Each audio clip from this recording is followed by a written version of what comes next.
Creating evaluation phases. Before the advanced evaluations can be configured, the evaluation phases, then the evaluation types need to be created. To create a new evaluation phase, click the Evaluation Phase submenu under the Administration main menu. Click the Add button, enter a phase name and select a phase type. Select from Technical, Commercial or Generic phase type.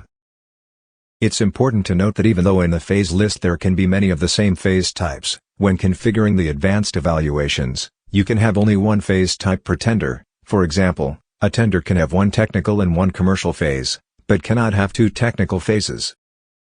Any evaluation phases in use cannot be deleted.